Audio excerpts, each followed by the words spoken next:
Hello student, तो इस video में हम लोग रिफ्रैक्टिव इंडेक्स टॉपिक्स को कवर करेंगे। ठीक है, चलिए। तो refractive index, what is the refractive index? तो स्टूडेंट हम लोग पढ़े हैं कि velocity of light in one medium remains constant for any distance. ठीक है स्टूडेंट, यानी हम एक पर्टिकुलर मीडियम पे अगर हम लोग डिस्कस करते हैं तो उस मीडियम के लिए स्पीड ऑफ लाइट क्या होती है स्टूडेंट? कांस्टेंट होती है। वो लाइट कहीं भी ट्रेवल करे उस मीडियम में, उसकी स्पीड चेंज होने वाली नहीं है। ठीक है, बट रिफ्रैक्शन ऑफ लाइट में क्या होता है स्टूडेंट? मान लीजिए कि यहाँ पे हम लोग दो मीडियम कंसीडर कर रहे हैं। ये जो मीडियम है दिस इज व्हाट? एयर। और ये जो सेकंड मीडियम है वो हम क्या कंसीडर कर रहे हैं स्टूडेंट? वाटर। ठीक है, और ये जो लाइन है जो दो मीडियम को क्या कर रहा है स्टूडेंट? सेपरेट कर रहा है। तो इस लाइन्स को हम लोग क्या बोलते हैं? इंटरफेस बोलते हैं। ठीक है, इंटरफेस के ऊपर मीडियम एयर है और इसके नीचे कौन सा मीडियम है स्टूडेंट? वाटर है ना। अब मान ले रहे कोई यहाँ पे हमारा एक सोर्स है, सोर्स ऑफ लाइट है ना। तो यहाँ से क्या हो रहा है स्टूडेंट? लाइट फॉल कर रही है और इस इंटरफेस पे आके क्या करेगी स्टूडेंट? स्ट्राइक करेगी। अब देखिए ये जो लाइट है वो रेरर से, air means what? Rarer medium.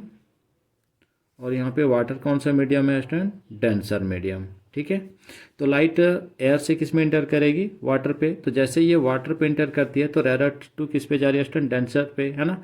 तो यहाँ पे इस पॉइंट ऑफ इंसिडेंस पे हम लोग क्या करते हैं? एक नॉर्मल ड्रॉ करते हैं। ठीक है स्टूडेंट, तो जैसे ये एयर टू वाटर एंटर करती है तो ये जो लाइट हो जाती है स्टूडेंट क्या हो जाती है? बेंड हो जाती है। किधर? तो टुवर्ड्स दी नॉर्मल, ये नॉर्मल की तरफ बेंड हो जाती है।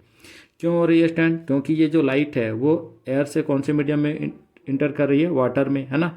तो एयर में ये लाइट कहीं भी ट्रेवल करती है तो उसके स्पीड में कोई चेंजेस नहीं आता। बट जैसे ये अदर मीडियम में इंटर करेगी तो स्पीड ऑफ लाइट क्या हो जाता है स्टूडेंट? चेंज हो जाता है, जिसके वजह से ये लाइट जो है वो बेंड हो गई टुवर्ड दी नॉर्मल। तो ये जो फेनोमेना हम लोग देख रहे हैं कि जब लाइट एक मीडियम से दूसरे मीडियम में इंटर करती है तो वो क्या हो जाती है? बेंड हो जाती है, मतलब अपने ओरिजिनल पाथ से थोड़ा सा डिविएट हो जाती है ना।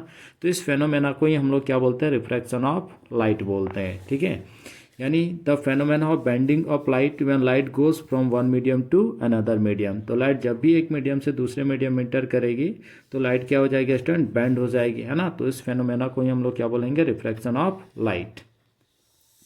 चलिए नेक्स्ट टॉपिक क्या देखते हैं student? Cause of refraction of light, है ना, कि जो रिफ्रैक्शन हुआ उसका कारण क्या है। तो अभी अभी हम लोग क्या पढ़े स्टूडेंट? कि velocity of light in one medium remains constant for any distance, है ना। तो किसी एक मीडियम के लिए स्पीड ऑफ लाइट क्या होता है? कांस्टेंट होता है, उसमें कोई चेंजेस नहीं होता है ना। बट जैसे ही लाइट हमारा अनदर मीडियम में इंटर करता है तो उसका स्पीड क्या हो जाता है स्टूडेंट? चेंज हो जाता है, जिसकी वजह से ही हम लोग को रिफ्रैक्शन ऑफ लाइट की फेनोमेना अपियर होता है ना। यानी the speed of light is different in different medium. अलग अलग मीडियम में जो स्पीड ऑफ लाइट होता है अलग अलग होता है, उसकी वजह से ही हम लोग को रिफ्रैक्शन ऑफ लाइट अपियर होता है। ठीक है, चलिए कुछ नोट्स देखते हैं। नोट में क्या स्टैंड? ड्यूरिंग रिफ्रैक्शन, यानी जब रिफ्रैक्शन का प्रोसेस होता है, the speed of light wavelength change, यानी स्पीड ऑफ लाइट क्या होगा स्टैंड? चेंज हो जाएगा। वेवलेंथ भी क्या होगा? चेंज हो जाएगा, है ना। But frequency will remain same. जो फ्रीक्वेंसी होता है स्टैंड वो कभी भी चेंज नहीं होता है।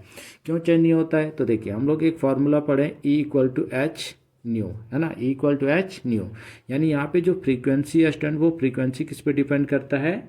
तो एनर्जी पे डिपेंड करता है ना। फ्रीक्वेंसी किस पे डिपेंड कर रहा है? एनर्जी पे। तो एनर्जी जब चेंज होगा तब जाके फ्रीक्वेंसी हमारा क्या होगा? चेंज होगा। तो जो सोर्स से जो लाइट आ रही है उसके एनर्जी में कोई चेंजेस नहीं होगा तो फ्रीक्वेंसी में भी कोई चेंज नहीं होगा। ठीक है, बट एक और फार्मूला पढ़े हम लोग student, C equal to nu lambda, है ना। C equal to nu lambda. तो इस इक्वेशन में अगर हम लोग देखें इस फार्मूला में, तो इस फार्मूला में हम क्या देखते हैं कि हमारा ये जो फ्रीक्वेंसी है ये फ्रीक्वेंसी क्या है? कांस्टेंट है। ठीक है, फ्रीक्वेंसी क्या हो गया? कांस्टेंट। यानी C किस पे डिपेंड कर रहा है? लैम्डा पे। तो लैम्डा चेंज होगा तो स्पीड ऑफ लाइट भी क्या होगा स्टूडेंट? चेंज होगा, है ना। तो रिफ्रैक्शन प्रोसेस में हमारा फ्रीक्वेंसी रिमेन्स कांस्टेंट, फ्रीक्वेंसी में कोई चेंज नहीं होता है, बट स्पीड ऑफ लाइट क्या हो जाता है? चेंज हो जाता है। क्यों चेंज हो जाता है? क्योंकि वेवलेंथ हमारा क्या हो जाता है स्टूडेंट? चेंज हो जाता है। ठीक है, नेक्स्ट रिफ्रैक्शन रूल। जैसे हम लोग पिछले वीडियोज में रिफ्लेक्शन ऑफ लाइट्स के बारे में पढ़े थे तो वहाँ पे भी हम लोग कुछ रूल्स पढ़े थे। ठीक है, कि पैरेलल रेस, अगर rays parallel to principal axis है तो आफ्टर रिफ्लेक्शन कहाँ से पास होती है? फोकस से पास होती है। तो इस तरीके से रिफ्रैक्शन में भी कुछ रूल्स हैं जिसको हम लोग को फॉलो करना होता है ना। तो when light goes from rarer to denser, यानी क्या बोल रहा है स्टूडेंट? मान लीजिए कि ये हमारा रेरर मीडियम है और ये हमारा क्या है? डेंसर मीडियम है। ठीक है, तो लाइट कहाँ से कहाँ जा रही है? Rarer to denser. तो ये हमारा क्या हो जाएगा? नॉर्मल हो जाएगा। ठीक है, तो क्या बोल रहा है, it bends towards the normal, तो जो लाइट है वो बेंड हो जाएगी किधर, टुवर्ड्स द नॉर्मल, ठीक है। ये किधर बेंड हो गया स्टूडेंट, टुवर्ड्स द नॉर्मल की तरह बेंड हो गई। तो then the second medium is optically denser, अगर वो डेंसर नॉर्मल की तरफ बेंड हुई, इसका मतलब है जो सेकेंड मीडियम है वो कैसा है स्टूडेंट, ऑप्टिकली डेंसर है, ठीक है। देखिए सेकेंड रूल में क्या बोल रहा है कि when light goes from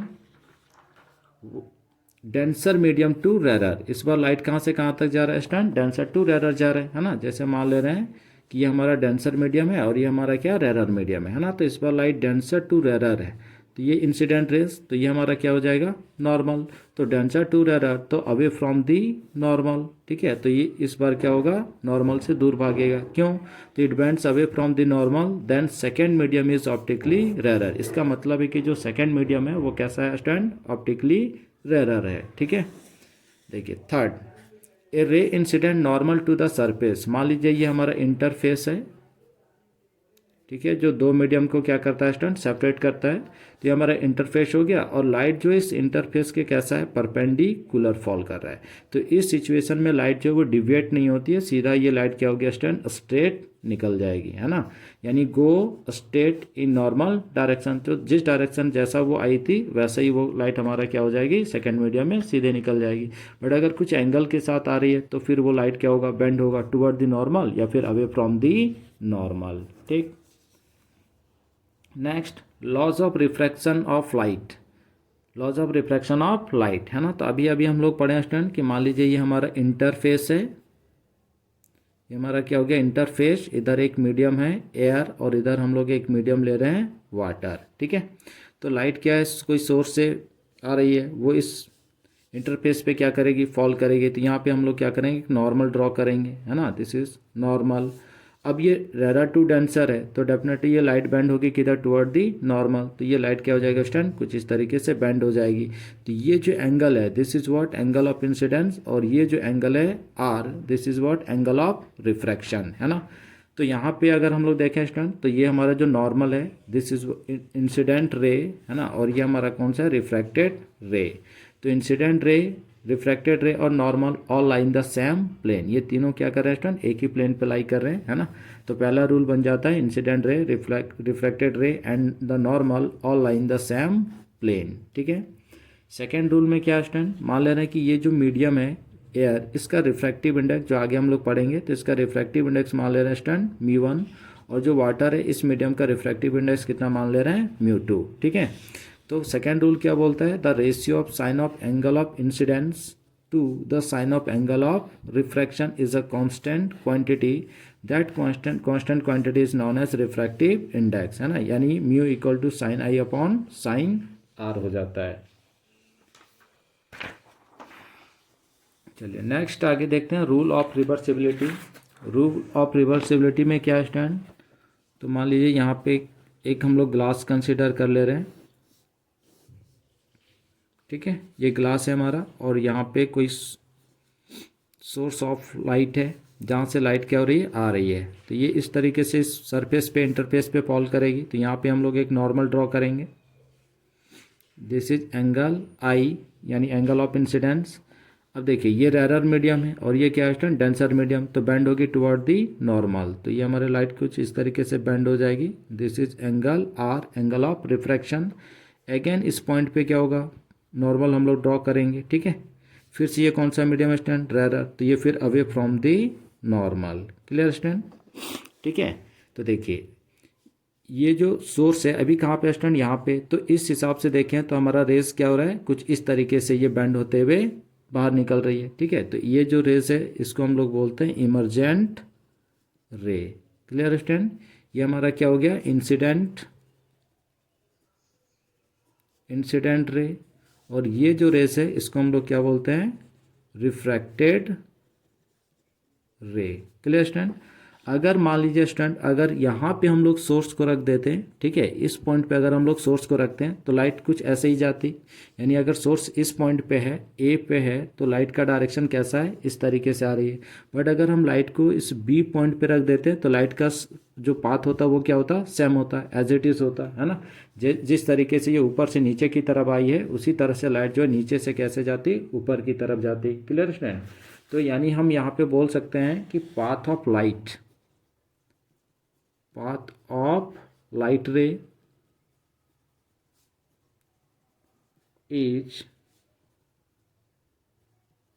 reversible.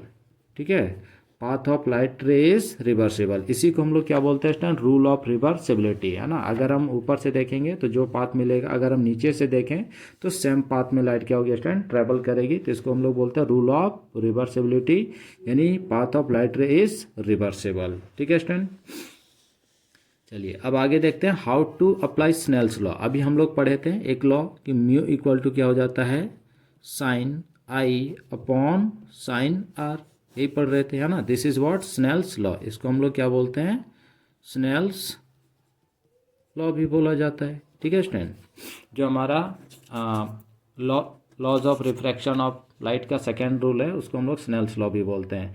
तो देखिए इसको हम लोग अप्लाई कैसे करेंगे, तो अप्लाई करने के लिए हम लोग सीखेंगे। ठीक है, तो मान ले रहे हैं ये हमारा इंटरफेस, ठीक है, इधर हमारा एक मीडियम है एयर, इधर एक मीडियम ले रहे हैं स्टूडेंट वाटर। ठीक है, इस मीडियम का रिफ्रैक्टिव इंडेक्स मान ले रहे हैं μ1 और इस मीडियम का रिफ्रैक्टिव इंडेक्स मान ले रहे हैं μ2। ठीक है, लाइट इधर से फॉल कर रही है, ये हमारा क्या हो गया, नॉर्मल, दिस इज एंगल आई, है ना।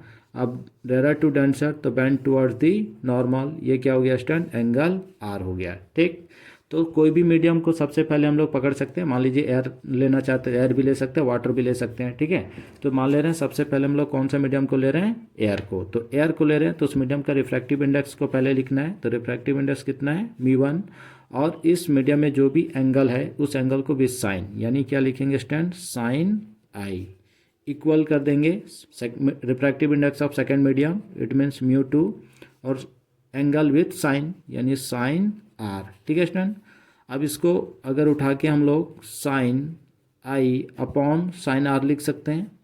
ठीक है, तो क्या हो जाएगा, μ2 अपॉन μ1। ठीक है स्टूडेंट, अब देखिए ये जो μ2 अपॉन μ1 है इक्वल टू क्या हो जाएगा, sine i upon sine are.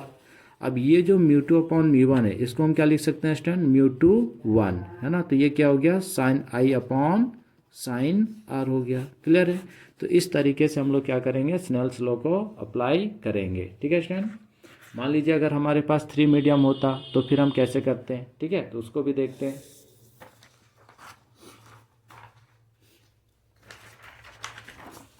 चलिए देखिए स्टूडेंट, मान ले रहे हैं कि यहाँ पे ग्लास स्लैब है, ठीक है, और ग्लास स्लैब है, तो ये हमारा हो गया मीडियम 1, इसका रिफ्रैक्टिव इंडेक्स मान ले रहे हैं मीडियम μ2 और इसका रिफ्रैक्टिव इंडेक्स मान ले रहे हैं μ3, 3 अलग अलग मीडियम है। ठीक है, तो यहाँ से लाइट फॉल करेगी, यहाँ पे हम लोग एक नॉर्मल ड्रॉ करेंगे, मान ले रहे ये एंगल आई, फिर ये बेंड होगी टुवर्ड्स दी नॉर्मल, ये एंगल आर, फिर अगेन यहाँ पे क्या होगा, नॉर्मल, फिर light away from the normal, तो ये एंगल मान ले रहे हैं स्टूडेंट ई। ठीक है, तो हम फर्स्ट और थर्ड के लिए अप्लाई करते हैं, तो फर्स्ट और थर्ड के लिए अप्लाई करेंगे तो फिर वही मेथड है। फर्स्ट मीडियम का रिफ्रैक्टिव इंडेक्स कितना है स्टूडेंट, μ1, एंगल विथ साइन लेना है सेकेंड फर्स्ट मीडियम का, तो साइन आई इक्वल टू क्या हो जाएगा, थर्ड के लिए फर्स्ट और थर्ड ले रहे हैं। ठीक है, तो इस मीडियम का रिफ्रैक्टिव इंडेक्स कितना है, μ3, फिर इस एंगल को लेना है विथ साइन, तो साइन ई। क्लियर स्टूडेंट, तो देखिए यहाँ पे क्या हो जाएगा, अगेन हम लोग लिख सकते हैं sine i upon sine e equal to μ1 upon μ3 upon μ1, है ना। इट मीन्स इसको लिख सकते हैं μ3 upon μ1 equal to sine i upon sine e. इसको फिर क्या लिख सकते हैं स्टूडेंट, μ3 1, यानी refractive index of medium 3 with respect to 1, तो क्या हो जाएगा, साइन आई अपॉन साइन ई।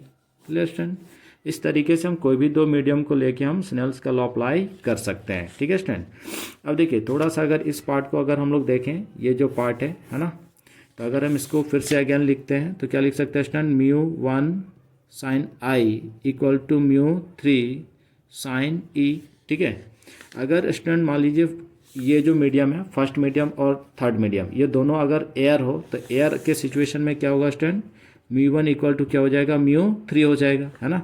तो μ1 इक्वल टू μ3 हो जाएगा तो ये कैंसिल हो जाएगा, तो देन आई इक्वल टू क्या हो जाएगा, ई हो जाएगा, है ना।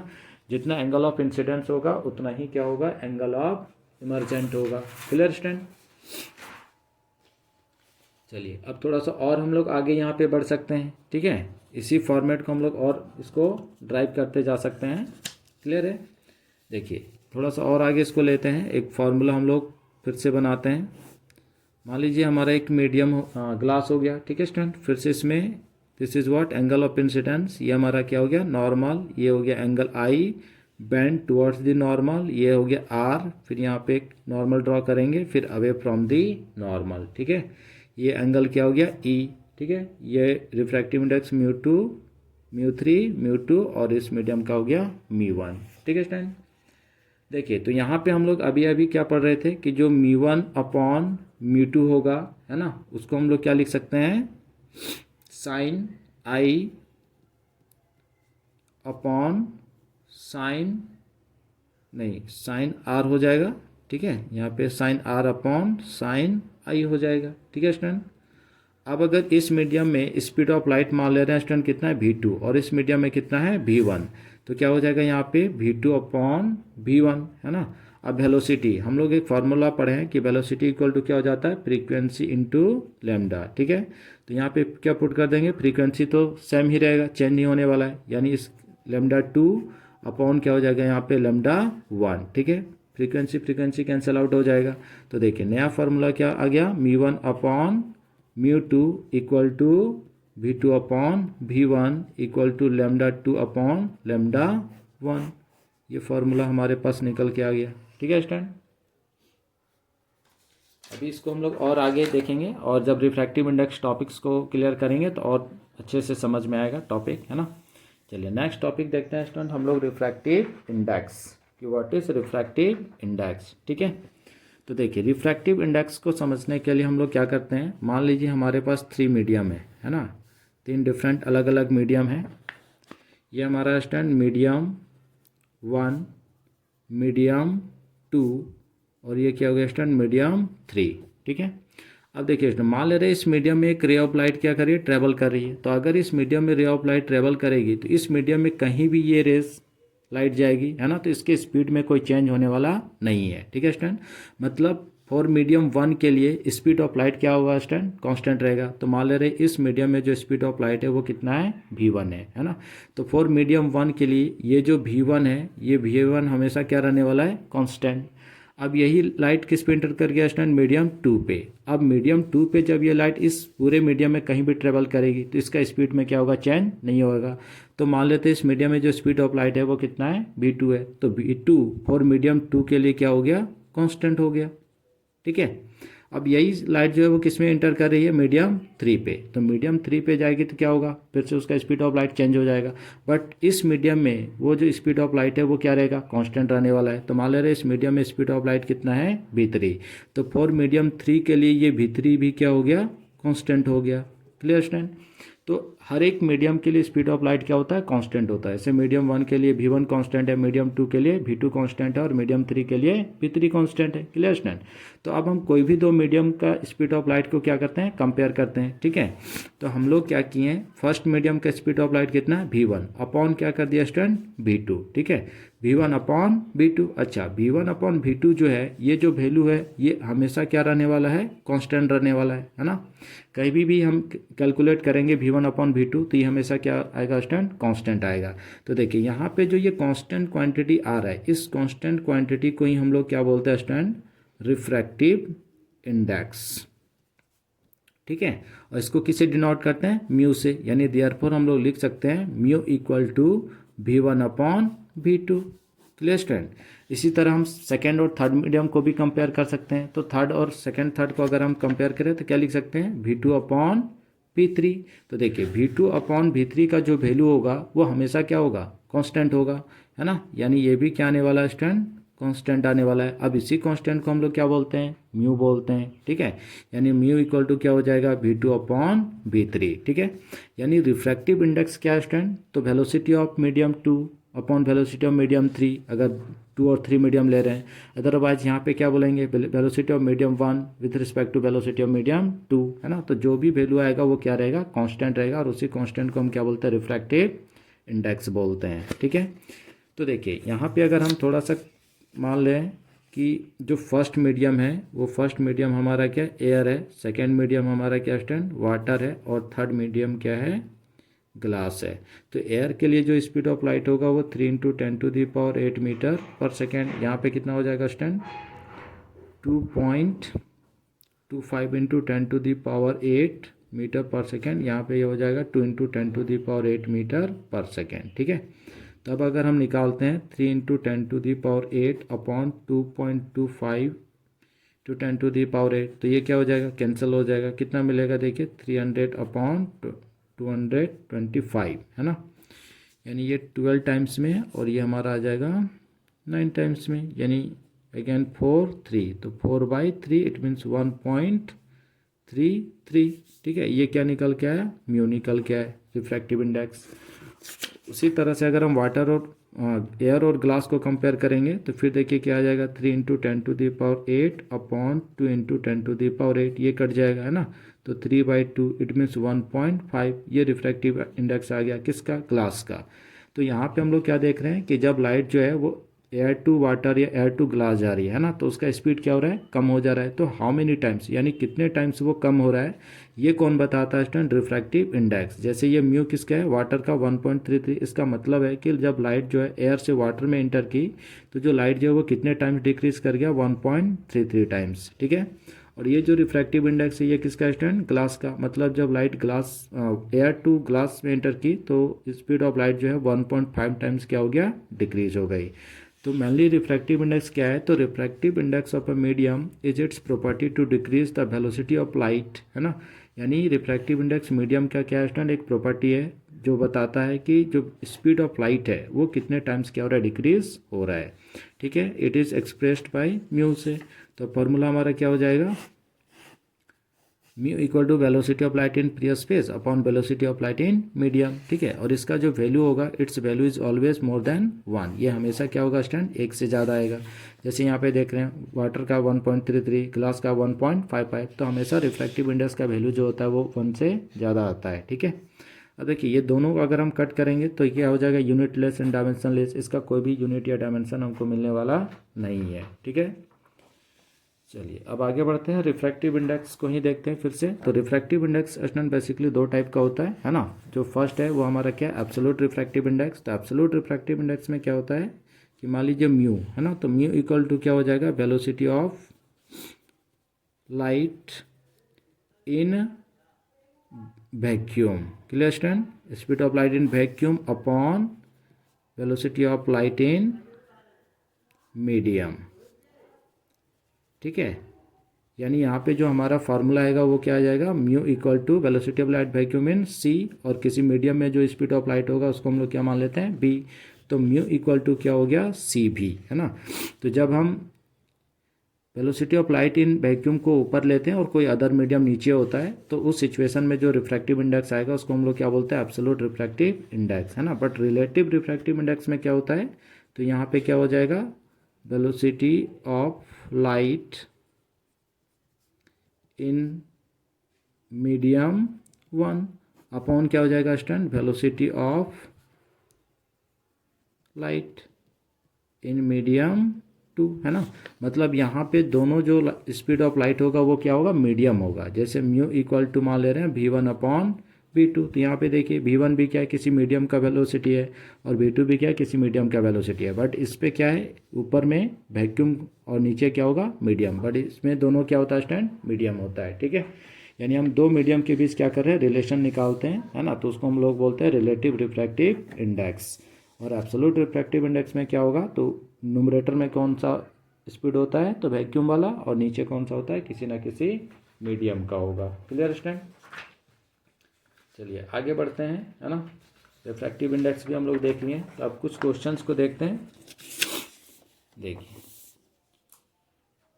क्वेश्चन क्या बोल रहा है स्टूडेंट, एक diverging beam of light from a point source S having divergence angle alpha falls symmetrically on a glass slab as shown.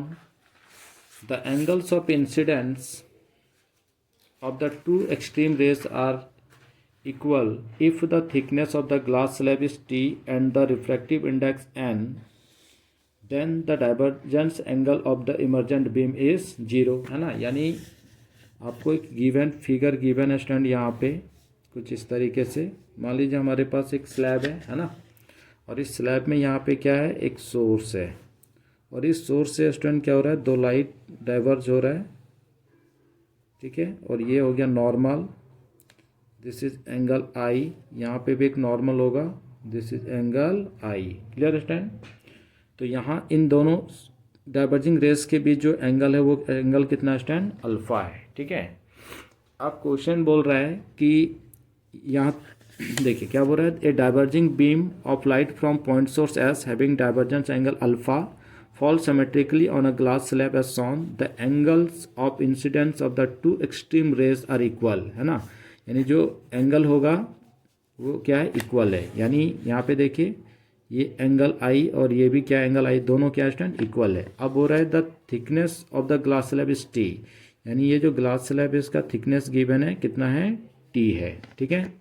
And the refractive index n, जो ग्लास है उसका रिफ्रैक्टिव इंडेक्स भी आपको गिवन है, n refractive index. Then the divergence angle of the emergent beam, तो इनका सबसे पहले क्या करना होगा, इमर्जेंट बीम निकालना होगा। तो देखिए ये रेयर टू डेंसर है, तो क्या होगा स्टूडेंट, बैंड होगा टुवर्ड्स दी नॉर्मल, तो बैंड होकर ये लाइट कुछ इस तरीके से आएगा, है ना।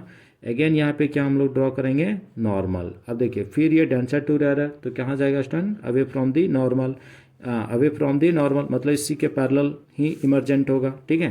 तो इसी के पैरेलल, तो ये हमारा क्या हो गया स्टूडेंट, इमर्जेंट रे। क्लियर है।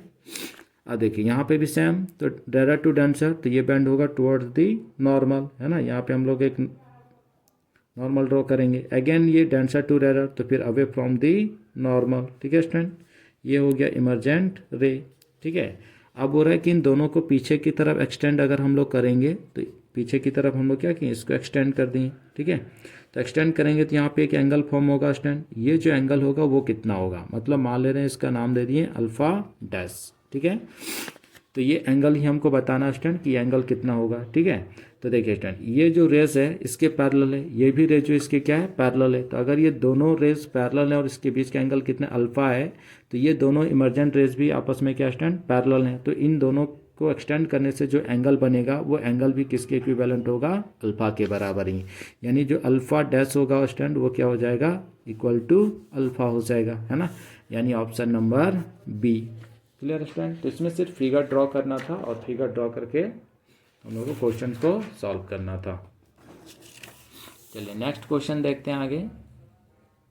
देखिए नेक्स्ट क्वेश्चन में क्या बोल रहा है student, a ray of light passing through 4 transparent media, यहाँ पे 4 ट्रांसपेरेंट मीडिया आपको गिवन है ना, with refractive index μ1 μ2 μ3 and μ4 as shown in the figure, ठीक है। The surface of all media are parallel, यानी जितने भी मीडिया हैं वो सब के सब क्या स्टैंड पैरेलल हैं।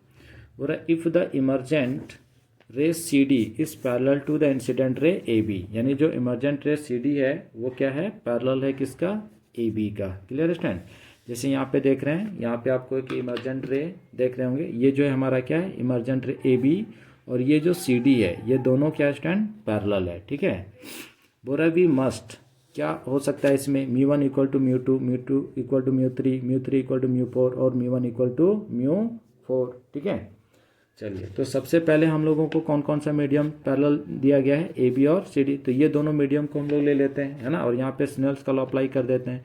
तो स्नेल्स लॉ कैसे अप्लाई करते हैं, तो इस मीडियम का रिफ्रैक्टिव इंडेक्स, है ना, तो इस मीडियम का रिफ्रैक्टिव इंडेक्स कितना हो जाएगा, चलिए तो क्या हो जाएगा स्टूडेंट, μ1। अब हमको क्या चाहिए, एंगल चाहिए विद साइन, तो यहाँ पे हम लोग एक नॉर्मल ड्रॉ कर सकते हैं, ठीक है। अगर ये नॉर्मल ड्रॉ करेंगे, मान लीजिए एंगल कितना है, थीटा, तो यहाँ पे भी हम लोग क्या कर सकते हैं स्टूडेंट, एक नॉर्मल ड्रॉ कर सकते हैं, है ना।